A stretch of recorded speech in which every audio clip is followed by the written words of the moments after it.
তারেক রহমানের চীন সফরে সত্যিকারের কিছু অ্যাচিভমেন্ট আছে। সেটা কি? আমি আমার লাস্ট ভিডিওতে সেটা ব্যাখ্যা করেছি, তাও আবার ঝালায়নি। এই অ্যাচিভমেন্টে কি সেটা কিন্তু বিএনপি একবারও বলে নাই বা বলতে পারে নাই। চীন সফরের সিগনিফিক্যান্ট অ্যাচিভমেন্ট কি এটা বিএনপি নিজেই কইতে পারে নাই। কারণ হইতেছে তারা ডিপ্লোম্যাটিক ভাষাকে সম্ভবত ডিকোড করতে শেখে নাই। আমি যৌথ ঘোষণা থেকে দেখাই দিছি ডিকোড কইরা লাস্ট ভিডিওতে যে কোনটা সিগনিফিক্যান্ট অ্যাচিভমেন্ট। আমি ফেসবুকেও লিখেছি কোনটা সিগনিফিক্যান্ট অ্যাচিভমেন্ট।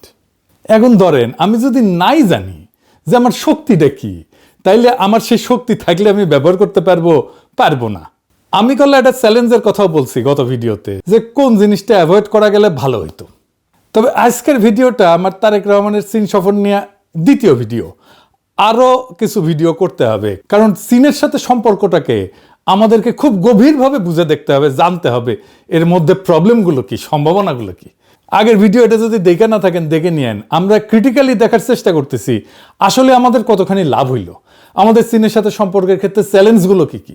এটা নিয়ে একদম শেষে, এই ভিডিওর শেষে আলোচনা করব। এইখানে বিরোধী দলের ভূমিকা রাখার জায়গা ছিল, কারণ চীনের সাথে কূটনৈতিক সম্পর্ক এত ডেলিকেট, এত সূক্ষ্ম, এইটা ম্যানেজ করে চলাটা খুব কঠিন একটা কাজ। ব্যক্তিগতভাবে ধরেন সাবেক কমিউনিস্ট হিসেবে চীনের যে কোনো সাফল্যে আমি খুশি হব। চীন আরো সমৃদ্ধি লাভ করুক, আমি সেটাই চাইবো। চীন যদি ভিন্ন জাতির লোকদের নাগরিকত্ব দিত, আমি আবেদন করতাম কলে। সত্যি সত্যি একটা কমিউনিস্ট দেশের নাগরিক হওয়া তো আমার জন্য স্বপ্নের মতো। কিন্তু রাষ্ট্র হিসাবে বাংলাদেশের জন্য বিষয়টা এত সোজা না, আবেগের বিষয় না। আমার জন্য যেমন আবেগের বিষয়, রাষ্ট্র বাংলাদেশের জন্য আবেগের বিষয় না। এমনভাবে চীন বাংলাদেশের সম্পর্ককে প্রজেক্ট করা হইতেছে যেন চীন আমাদের ইন্ডিয়ার কবল থেকে রক্ষা করবে। আমাদের কেল্লা ফত হয়ে গেছে। বিশেষ কইরা শি জিনপিং এই সফরের শেষে কইছে যে বাংলাদেশে যে কোনো বিদেশি হস্তক্ষেপ প্রত্যাখ্যান করবে চীন।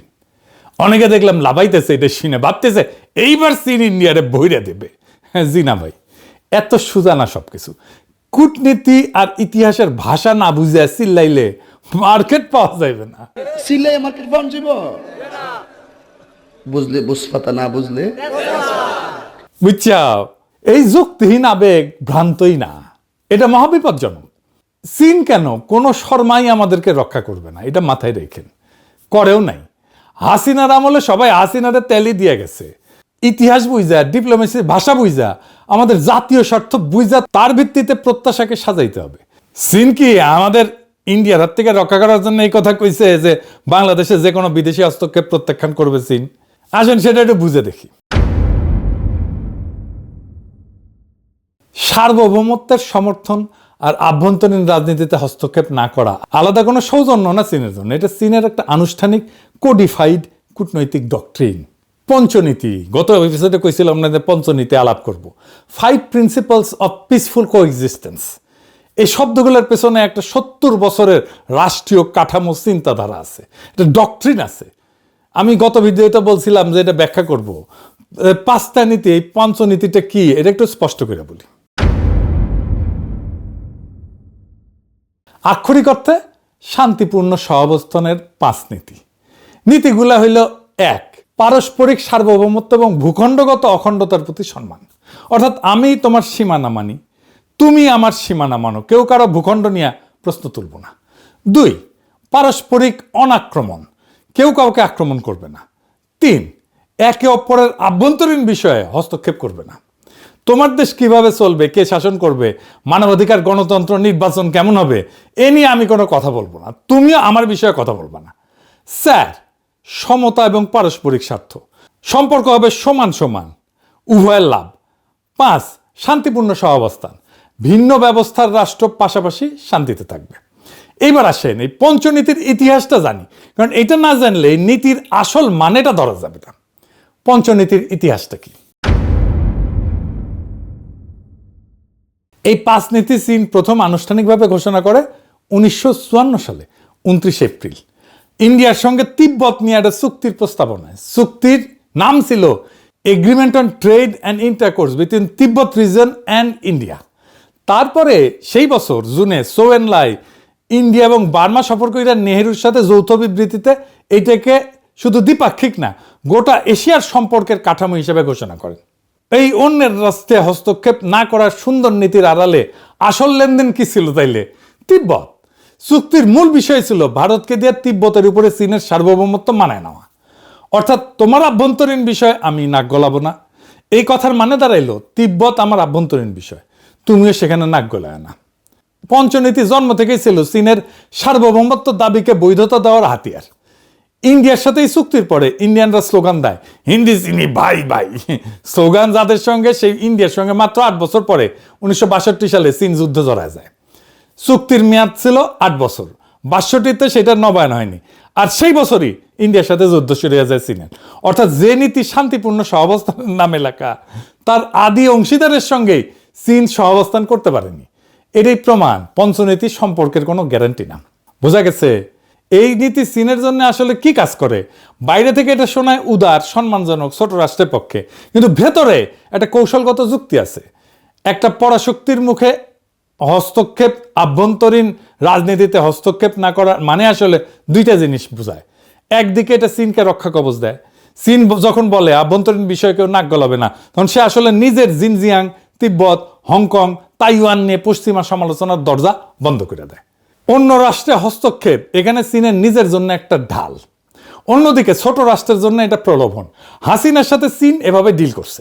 পশ্চিম যখন বাংলাদেশে হাসিনাকে মানবাধিকার, নির্বাচন, সুশাসন নিয়ে শর্ত দিছিল, চাপ দিছে, তখন চীন বলে তোমার ঘরের ব্যাপার তোমার, আমি টাকা দিব, প্রশ্ন করব না।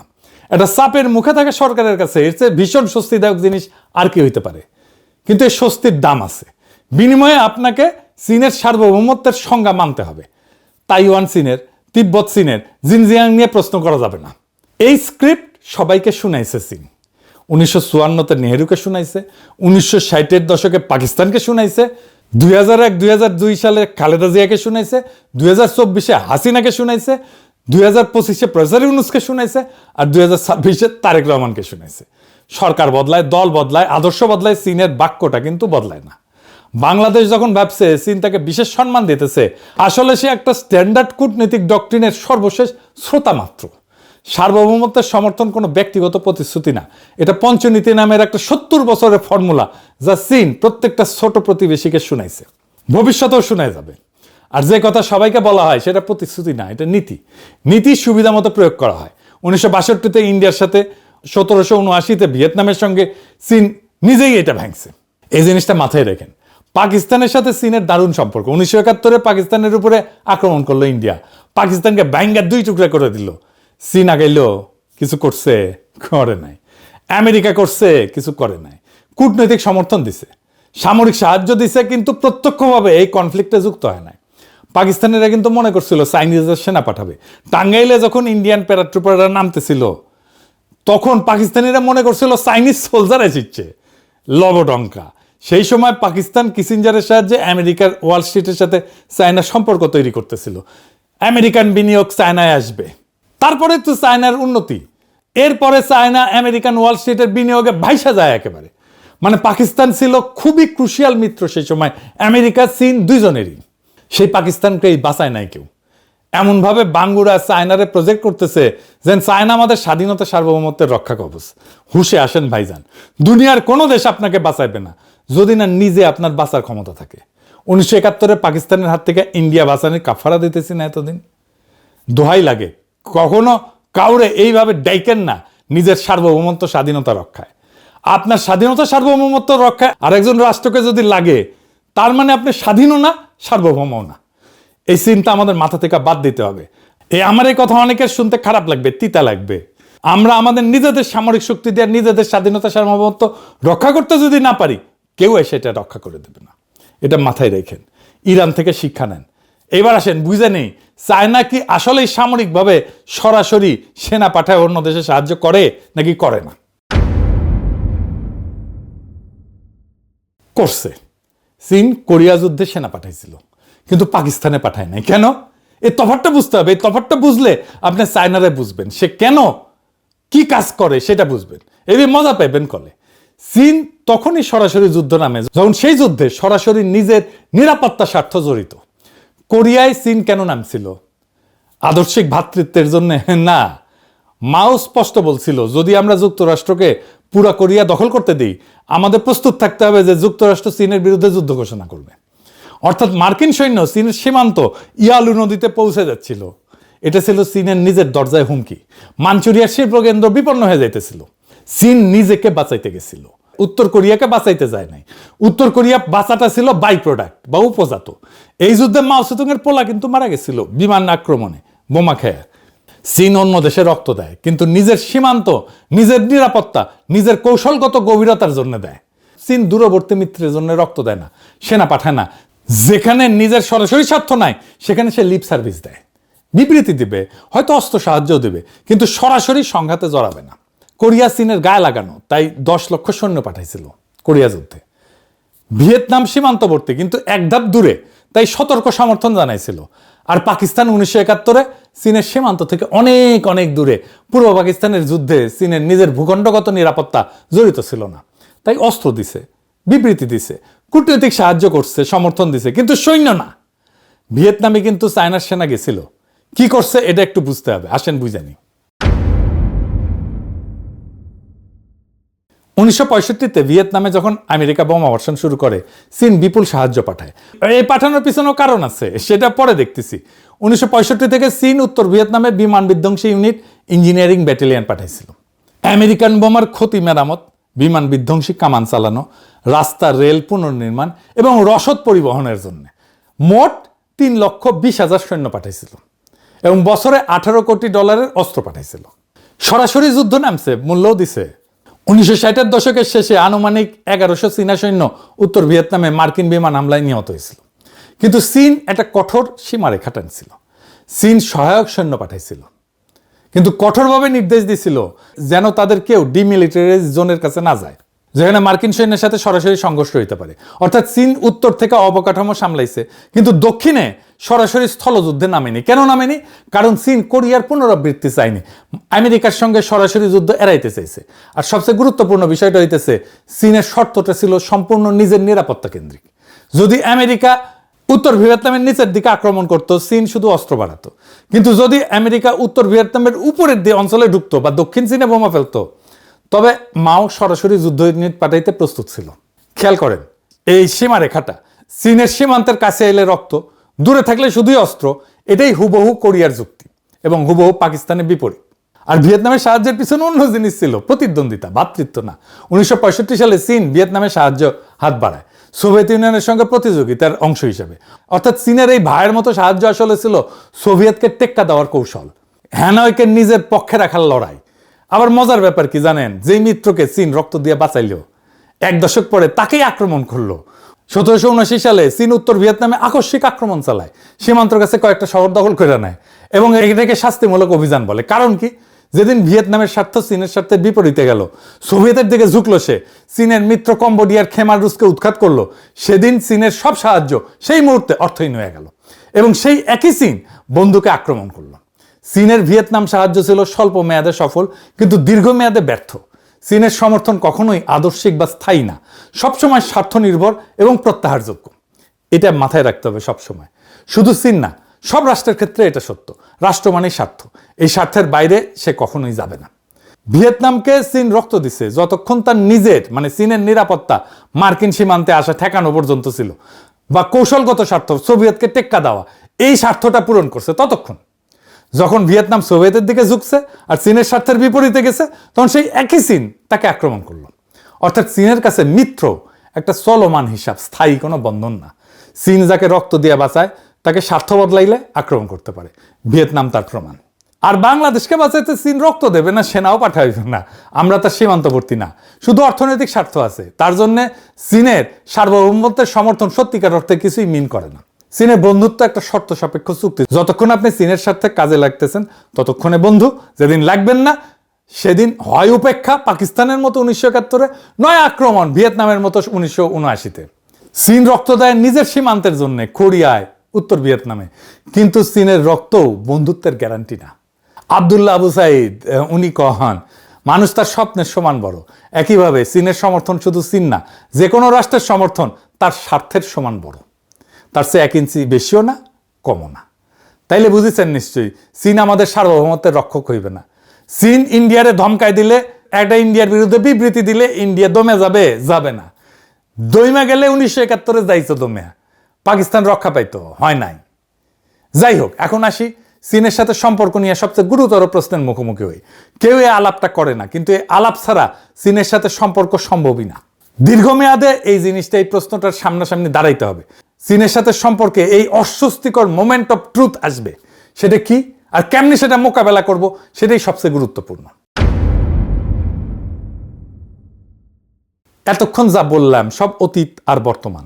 এবার ভবিষ্যতের একটা প্রশ্ন করি, যেটা থেকে কেউ পালাইতে পারবে না।